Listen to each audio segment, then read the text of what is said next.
Republican lawmakers want more answers from the State Department as to who deliberately deleted parts of a State Department briefing on the Iran deal, even though the department says their search has hit a dead end. Joining us now to discuss the issue, Town Hall political editor Guy Benson. Guy, nice to have you with us here. For a department that seems so outraged, and John Kirby, who said, "I'm so thankful that James Rosen, our Fox News esteemed correspondent, brought this to my attention," they found a dead end very quickly in their search for answers here. They don't want answers. It's very, very clear. This is the latest in a string of lies pertaining to this incident. And that's great that they're giving James Rosen credit, and he deserves credit because he asked the tough questions every step of the way that brought this malfeasance to light. But I think there are two unanswered questions. One is, how many other times has this State Department or the administration more broadly deleted video that was perhaps inconvenient for them politically? Right. One. And two, who ordered this deletion? Someone did it. They can find out who did it. They don't want to. The dead end was reached in 5 minutes. Well, and when you listen to them, it is linguistics gymnastics. As they say, well, we might know who made the phone call to the video editor, but we don't really know who told the person who made the phone call because it was 3 years ago and we don't remember and everything else. Mind you, these are the people carrying out American diplomacy around the world. Right. They can't remember who called who. Jen Psaki, who was involved in one of these briefings and is now a senior advisor at the White House, she says, I had nothing to do with it, attacked James Rosen, and then went on CNN. Falsely, by the way. Right, and then went on CNN and said this.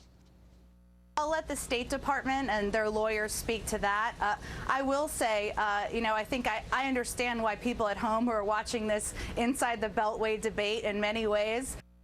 Understand why people at home debate this in many ways, not this is despicable and we're going to find the people who did it and punish them, because it seems like they might know who it is. And also the phrase that she used there was inside the Beltway, and the implication clearly was, oh, this is just a DC thing that those sort of silly political people care about. Average people don't. Well, if I'm an average person out there in America, I know we are in the Beltway right now, but if the U.S. government lied about something like, oh, I don't know, a nuclear deal with a hostile enemy in Iran, and then covered up the lie by editing the official record, doctoring video to pretend like several minutes of tough questioning never existed, that goes to the core of who we are as a country and press government relations. And one other thing about how they consistently insult our intelligence on this.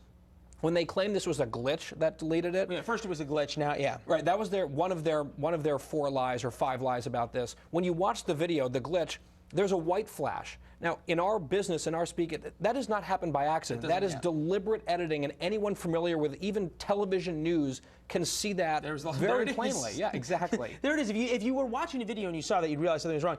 Very quickly now, Secretary Kerry, Secretary of State, who runs the State Department, says that this was stupid, clumsy, and inappropriate, and he'd like to find the person. He said that yesterday afternoon.